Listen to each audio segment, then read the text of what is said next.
शहर के वासिंदों सुनो, शहर के वासिंदों ग्रामीणों को ना समझो अज्ञानी, उन्हीं के वाक चातुर्य की आओ सुने कहानी, आओ सुने कहानी। सुप्रभात प्यारे बच्चों, मैं मनोरमा चौरसिया राजकीय बालिका इंटर कॉलेज बाराबंकी से अपनी हिंदी की कक्षा में आप लोगों का स्वागत करती हूँ। बच्चों, पिछली कक्षा में आप लोग वीर वीरेण पूज्यते पाठ पढ़ चुके हैं। उसी के क्रम में आज आपकी पाठ्य पुस्तक हिंदी के संस्कृत खंड में संकलित प्रबुद्धो ग्रामीण नामक पाठ पढ़ेंगे, जिसका अर्थ है बुद्धिमान ग्रामीण। बच्चों, आज भी हमारे समाज में बहुत सारे ऐसे लोग हैं जो ग्रामीणों को अल्पज्ञ या कम जानने वाला समझते हैं और अपने आप को बहुत बुद्धिमान समझते हैं। लेकिन बच्चों, बुद्धिमान और मूर्ख होने का मानक शहर और गांव में निवास नहीं हो सकता। आज भी हमारे गांव में ग्रामीणों की बुद्धिमत्ता, चतुराई, शौर्य के हजारों किस्से बिखरे हुए हैं। बच्चों, आज हम जो पाठ पढ़ेंगे वह इसी विषय पर आधारित है, जिसमें एक ग्रामीण की बुद्धिमत्ता का, चतुराई का बहुत ही सुंदर वर्णन किया गया है। वह अपने वाक चातुर्य के द्वारा एक शहरी की बोलती कैसे बंद कर देता है और वह लज्जित होकर कैसे बैठा रह जाता है। बहुत ही सुंदर पाठ है। आपकी परीक्षाओं में इस पाठ से हमेशा प्रश्न पूछे जाते हैं बच्चों, इसलिए पाठ को ध्यान से पढ़िएगा।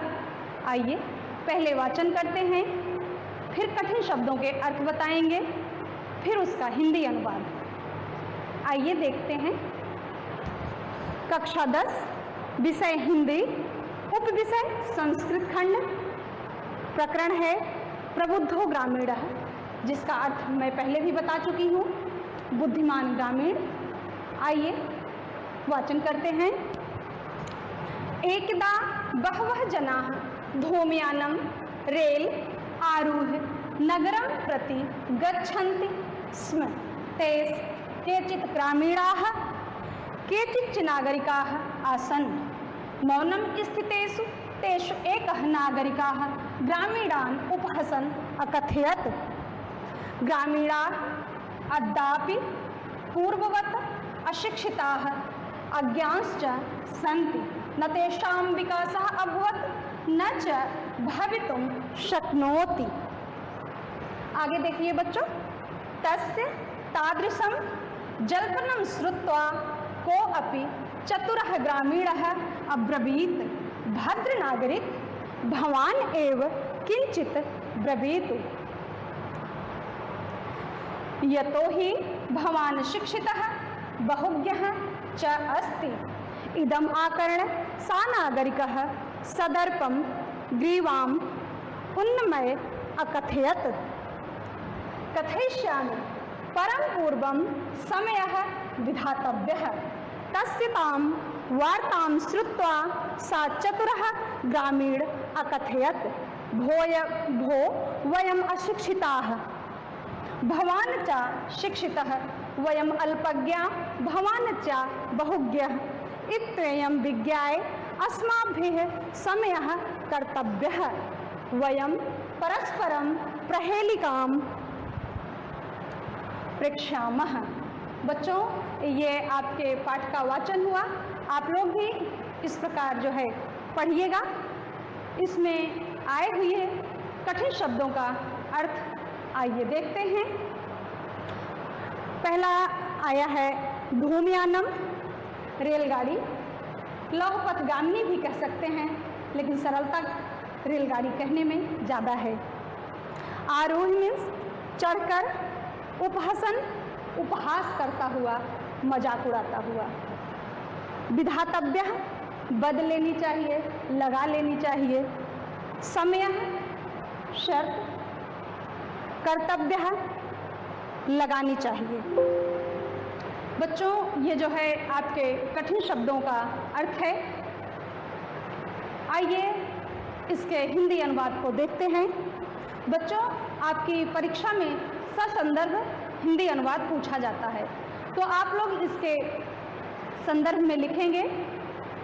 प्रस्तुत गद्य खंड हमारी पाठ्य पुस्तक हिंदी के संस्कृत खंड में संकलित प्रबुद्धो ग्रामीणः नामक पाठ से लिया गया है और इसके प्रसंग में लिखेंगे।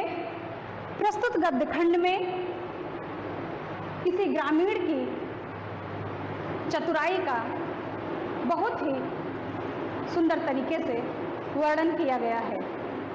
आइए बच्चों, इसके हिंदी अनुवाद को देखते हैं। एकदा बहवः जनाः धूमयानं रेल आरूढ़ नगरं प्रति गच्छन्ति स्म। एकदा, एक बार, बहुत से लोग रेलगाड़ी पर चढ़कर नगर की ओर जा रहे थे। फिर से देखिए, एक बार बहुत से लोग रेलगाड़ी पर चढ़कर नगर की ओर जा रहे थे। तेषु केचित् ग्रामीणाः केचित् नागरिकाः आसन्। तेषु, उनमें कुछ ग्रामीण और कुछ शहरी थे। नागरिक का अर्थ यहाँ शहर में निवास करने वाले से है। नागरिक भी कह सकते हैं, शहरी भी कह सकते हैं। उनमें से कुछ ग्रामीण और कुछ शहर में निवास करने वाले या शहरी थे। मौनम स्थितेषु तेषु एकः नागरिकः ग्रामीणान् उपहसन् अकथयत्। मौनम स्थितेषु तेषु, उन सबके मौन होने पर, जब रेल के सारे यात्री चुपचाप होके बैठे थे या उन सब लोगों के मौन होने पर, एकः नागरिकः, एक शहरी, ग्रामीणान् उपहसन अकथयत्, ग्रामीणों का उपहास करते हुए, मजाक उड़ाते हुए बोला। क्या बोला? आगे देखिए। ग्रामीणाः अद्यापि पूर्ववतः अशिक्षिताः अज्ञांश्च सन्ति। ग्रामीण आज भी पूर्ववतः, पहले की तरह अशिक्षित और अज्ञानी हैं। फिर से देखिए, ग्रामीण आज भी पहले की तरह अशिक्षित और अज्ञानी हैं। न तेषां विकासः अभवत् न च भवितुं शक्नोति। न तेषां, ना तो उनका विकास हुआ है और ना ही हो सकता है। फिर से, ना उनका विकास हुआ है और ना ही हो सकता है। ऐसा वह शहरी ग्रामीण के विषय में कहता है। बच्चों, आगे देखिए। तस्य तादृशं जल्पनं श्रुत्वा को अपि चतुरः ग्रामीण अब्रवीत। तस्य, उस शहरी का तस्य तादृशम, उसका इस प्रकार कथन सुन करके, को अपि, कोई, चतुर ग्रामीण बोला, भद्र नागरिक भवान एव किंचित ब्रवीतु। हे शिष्ट नागरिक, आप ही कुछ कहें। भद्र नागरिक, शिष्ट नागरिक, आप ही कुछ कहें। यतो हि भवान शिक्षितः बहुज्ञः च अस्ति। क्योंकि आप शिक्षित हैं और बहुत कुछ जानने वाले हैं। इदम आकर्ण सा नागरिकः सदर्पं ग्रीवाम उन्नमय अकथयत्। ऐसा सुनकर वह शहर में रहने वाला नागरिक, ऐसा सुनकर वह शहरी सदर्पम, साथ दर्पम, घमंड, गर्व के साथ, अहंकार के साथ, ग्रीवाम उन्नमय अकथयत, अपनी गर्दन को उठा करके बोला। फिर से देखिए, ऐसा सुन करके वह नागरिक घमंड के साथ, गर्व के साथ अपनी गर्दन को उठाकर बोला। क्या बोलता है? आगे देखिए। कथयिष्यामि परम पूर्वम समयः विधातव्यः। कहूँगा, लेकिन पहले शर्त बदल लेनी चाहिए, रख लेनी चाहिए या लगा लेनी चाहिए। तस्य तां वार्तां श्रुत्वा स चतुरः ग्रामीण अकथयत्। तस्य तां वार्तां श्रुत्वा, उसकी उस प्रकार की बात को सुन करके चतुरः ग्रामीण अकथयत्, वह चतुर ग्रामीण बोला। क्या बोलता है? देखिए आगे। भो वयम अशिक्षिता। अरे हम तो अशिक्षित हैं। भवान च शिक्षिता, और आप शिक्षित हैं, पढ़े लिखे हैं। वयम अल्पज्ञाः भवान च बहुज्ञाः। अरे हम तो कम जानने वाले हैं, अल्पज्ञ हैं, और आप बहुत कुछ जानने वाले हैं, बहुज्ञ हैं। इत्ययं विज्ञाय अस्माभिः समयः कर्तव्यः। ऐसा विचार करके, ऐसा समझ करके हमें शर्त जो है बदलनी चाहिए, शर्त रखनी चाहिए। वयम परस्परम प्रहेलिकायां प्रक्ष्यामः। हम परस्परम एक दूसरे से पहेली पूछेंगे। इस प्रकार कहा जाता है। बच्चों आगे जो है देखिए। बच्चों आइए आगे देखते हैं। अब आगे जो है पहेली के विषय में बताया गया है कि पहेली की शर्त क्या है और पहेली क्या है। आइए देखते हैं। यदि भवान उत्तरं दातुं समर्थः न भविष्यति तदा भवान 10 रूप्यकाणि दास्यति। वह ग्रामीण कहता है कि यदि आप पहेली का उत्तर देने में समर्थ नहीं होते हैं तो आप हमें 10 रुपये देंगे। आगे। यदि वयम उत्तरं दातुं समर्थाः न भविष्यामः तदा 10 रूप्यकाणाम् अर्ध 5 रूप्यकाणि दास्यामः। यदि मैं पहेली का उत्तर नहीं दे पाता हूँ तो 10 रुपये का आधा 5 रुपये दूंगा। इस प्रकार से वह ग्रामीण शहरी से कहता है। आम स्वीकृतः समयः इति कथिते तस्मिन् नागरिके। हाँ, शर्त स्वीकार है, ऐसा उस नागरिक के द्वारा कहे जाने पर। सा ग्रामीण नागरिकम अवदत्। वह ग्रामीण शहरी से बोला। क्या बोलता है? आइए देखते हैं। प्रथमं भवान एव पृच्छतु। पहले आप ही पहेली पूछें। नागरिकश्च ताम ग्रामीणाम अकथयत्। और वह शहरी ग्रामीण से कहता है, त्वमेव प्रथमं पृच्छेत। तुम ही पहले पूछो। इदं श्रुत्वा स ग्रामीणः अवदत् युक्तम् अहमेव प्रथमं पृच्छामि।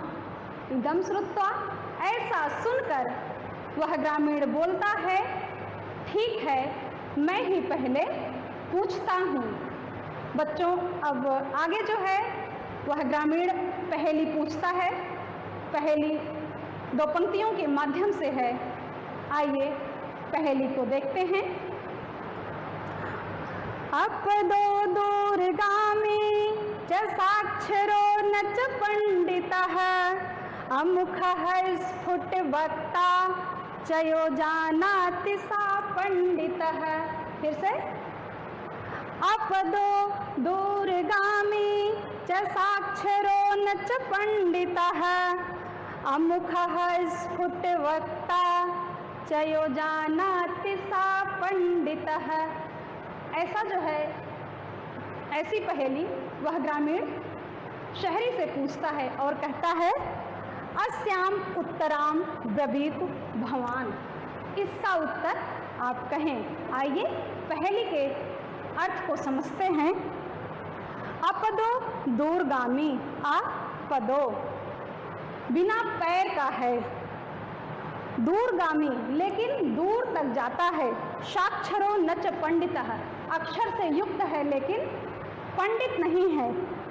अमुखः स्फुट वक्ता, मुख विहीन है लेकिन स्पष्ट रूप से बोलने वाला है। चयो जानाति स पंडितः, जो इसको जाने वही पंडित है। इस प्रकार जो है वह ग्रामीण पहेली पूछता है। अस्याम उत्तरम ब्रवीत भवान, और शहरी से कहता है कि इसका उत्तर आप बताएं। आगे देखिए, नागरिकः बहुकालम यावत् अचिन्तयत् परम प्रहेलिकायाः उत्तरं दातुं समर्थः न अभवत्, अतः ग्रामीणाम् अवदत् अहम् अस्याः प्रहेलिकायाः उत्तरं न जानामि। इदं श्रुत्वा ग्रामीणः अकथयत् यदि भवान् उत्तरं न जानाति तर्हि ददातु 10 रूप्यकाणि। अतः म्लानमुखेन नागरिकेण समयानुसारः 10 रूप्यकाणि दातानि। आइए इसके अर्थ को देखते हैं, जिसमें शहरी के द्वारा उत्तर न बताने के विषय में बताया गया है। आगे के गद्य खंड में शहरी क्या उत्तर बताता है कि नहीं बताता है, इसके विषय में बताया गया है। नागरिकः बहुकालम यावत् अचिन्तयत्, नागरिक बहुत देर तक, बहुत समय तक सोचता रहा, विचार करता रहा। परम प्रहेलिकायाः उत्तरम दातुं समर्थः न अभवत्, लेकिन पहेली का उत्तर देने में समर्थ नहीं हुआ। अतः ग्रामीणाम अवदत्, अतः ग्रामीण से बोला, कहा, अहम अस्याः प्रहेलिकायाः उत्तरम न जानामि, मैं इस पहेली का उत्तर नहीं जानता हूँ। इदं श्रुत्वा ग्रामीणः अकथयत्, यह सुनकर ग्रामीण कहता है, क्या कहता है, यदि भवान उत्तरम न जानाति तर्हि ददाति 10 रूप्यकाणि, यदि आप उत्तर नहीं जानते हैं तो आप 10 रुपये दें। अतः म्लान मुखेन नागरिकेण समयानुसारम 10 रूप्यकाणि दत्तानि, अतः दुखी मन से, खिन्न मन से उस शहरी ने शर्त के अनुसार 10 रुपये दिए। बच्चों, हम उम्मीद करते हैं कि आप लोगों को समझ में आ गया होगा। बहुत ही रुचिकर पाठ है, इसलिए समझने में कठिनाई नहीं होनी चाहिए। बच्चों, आइए अगले गद्य को देखते हैं, जिसमें शहरी की मनोदशा का वर्णन किया गया है। आइए देखते हैं। पुनः ग्रामीणो अब्रवीत् इदानीं भवान् पृच्छतु प्रहेलिकाम्। फिर से ग्रामीण बोला, इदानीं भवान् पृच्छतु प्रहेलिकाम्, अब आप पहेली पूछें। दण्डदानेन खिन्नः नागरिकः बहुकालं विचारयन् न काञ्चित् प्रहेलिकाम् अस्मरत्। दंड देने से, दंड के रूप में 10 रुपये दिया था, दंड दान से या दंड देने से दुखी वह नागरिक बहुत देर तक विचार करता रहा, लेकिन कोई भी पहेली याद न कर सका। अतः अधिकं लज्जमानः अब्रवीत्, अतः अत्यधिक लज्जित होते हुए बोला, स्वकीययाः प्रहेलिकायाः त्वमेव उत्तरं कुरु। अपने द्वारा पूछी गई पहेली का तुम ही उत्तर बताओ। तदा स ग्रामीणगृहस्य स्वप्रहेलिकायाः सम्यक् उत्तरम् अवदत्। तदा सा ग्रामीणगृहस्य, तब वह ग्रामीण हंसता हुआ अपनी पहेली का ठीक उत्तर पत्र बताया। क्योंकि वह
बच्चों इस प्रकार इस पाठ में अपनी वाक्चातुरी के द्वारा एक ग्रामीण अपनी बुद्धिमत्ता को सिद्ध करता है और एक शहरी की डोर बंद कर देता है, जिसके द्वारा शहरी स्वयं अनुभव करता है कि ज्ञान जो है गांव और शहर तक सीमित नहीं है, यह जो है हर जगह संभव है।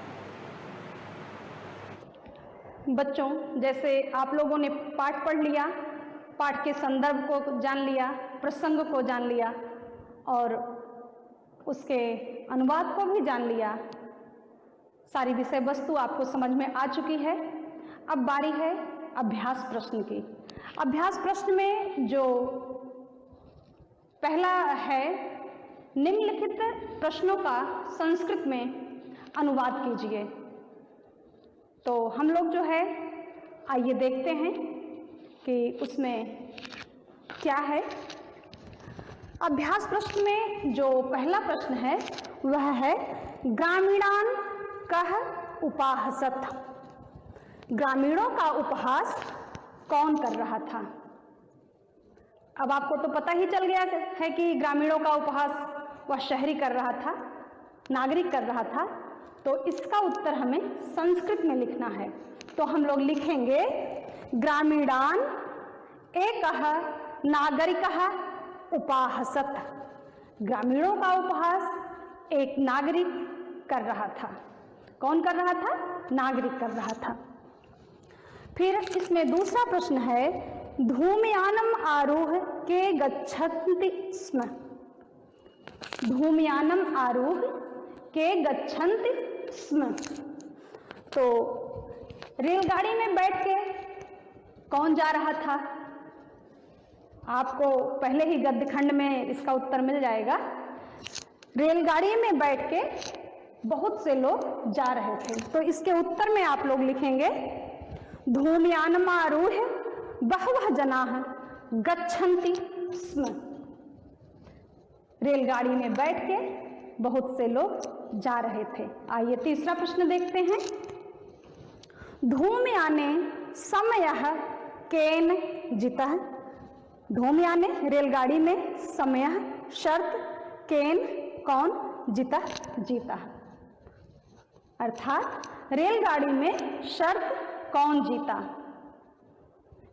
अब आप लोगों को पता ही है कि रेलगाड़ी में जो शर्त लगी थी उसको जो है ग्रामीण जीता था। तो इसके उत्तर में आप लोग लिखेंगे धूमयाने समयः ग्रामीणेन जितः।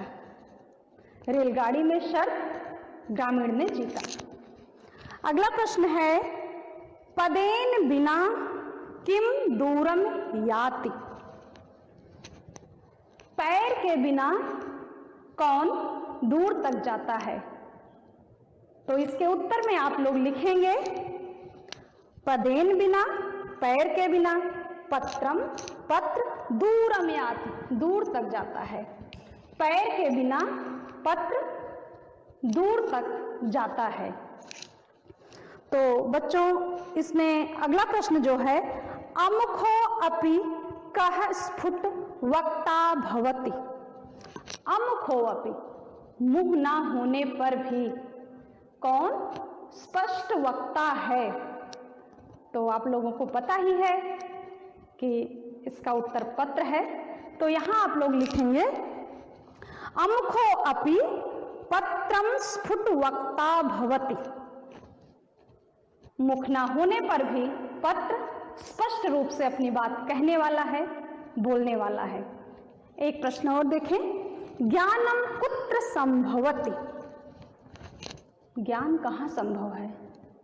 जो इस पाठ का सार है, मूल है, ज्ञानम सर्वत्र संभवति। ज्ञान जो है हर जगह संभव है। जब हम लोगों ने इस पूरे पाठ को पढ़ा तो निष्कर्ष के रूप में यही मिला कि ज्ञान हर जगह संभव है, चाहे वह शहर हो चाहे गांव हो। बच्चों, ये सब प्रश्न बहुत ही महत्वपूर्ण हैं। आप लोग अपनी कॉपी पे लिख लीजिएगा और याद कर लीजिएगा। परीक्षा में हर वर्ष 2 अंक के लिए ये प्रश्न पूछे जाते हैं। तो इस तरह बच्चों ये पाठ आपका पूरा हुआ। अब बारी आती है आपके मूल्यांकन की। आप अपना मूल्यांकन कैसे करेंगे कि हमको कितना समझ में आया, कितना नहीं आया। इसके लिए मैं आपको गृह कार्य बता देती हूँ, आप लोग उसको करिएगा और अपने आप को परखिएगा कि हमें बात कितनी समझ में आई, कितनी नहीं। तो गृह कार्य में आप लोग अपनी कॉपी पे नोट करिए, संस्कृत गद्यांशों का ससंदर्भ हिंदी में अनुवाद कीजिए। ससंदर्भ, संदर्भ के साथ आपको करना है, संदर्भ भी लिखना है और अनुवाद भी करना है। मैं शुरू में ही आपको बता दी थी कि पहले जो है संदर्भ में आप लोग लिखेंगे, प्रस्तुत गद्य खंड हमारी पाठ्यपुस्तक हिंदी के संस्कृत खंड में संकलित प्रबुद्धो ग्रामीणः नामक पाठ से लिया गया है, ये इसका संदर्भ होगा। प्रसंग में आप लोग लिखेंगे कि प्रस्तुत गद्य खंड में एक ग्रामीण की चतुराई का बड़े ही मनोरंजक ढंग से वर्णन किया गया है। फिर जो है आप इसका हिंदी अनुवाद करेंगे, जिसमें मैंने दिया है पहला एकता बहुवा से लेकर के विधातव्य तक। जो आपका दूसरा प्रश्न है गृह कार्य में हिंदी अनुवाद के लिए, वह है इदम आकर्ण से दास्यामः तक। तीसरा है आम स्वीकृतः से ब्रवीतु भवान तक। और जो चौथा है आपदो दूरगामी से सपंडितः तक। आप लोग इन प्रश्नों का उत्तर जो है स्वयं से लिखिएगा और फिर आगे जो है समझिएगा कितना समझ में आया, कितना नहीं। तो बच्चों इस तरह यह पाठ जो है आपका पूरा होता है। हम लोग अपनी अगली कक्षा में देशभक्त चंद्रशेखर पाठ पढ़ेंगे, जिसमें देशभक्त चंद्रशेखर के विषय में बहुत सारी बातें बताई गई हैं। उन्होंने स्वतंत्रता के लिए कितनी यातनाएं सही, क्या कुछ नहीं किया देश की आज़ादी के लिए, ये सब हम उस पाठ में पढ़ेंगे। तो आप लोग एक बार पाठ को जरूर पढ़ लीजिएगा। बच्चों अगर आप लोग पहले से पाठ को पढ़े रहते हैं तो पाठ आपको भली प्रकार से समझ में आता है और आप जो है अच्छे से उन सब पाठ से संबंधित प्रश्नों को लिख सकते हैं, पढ़ सकते हैं। धन्यवाद।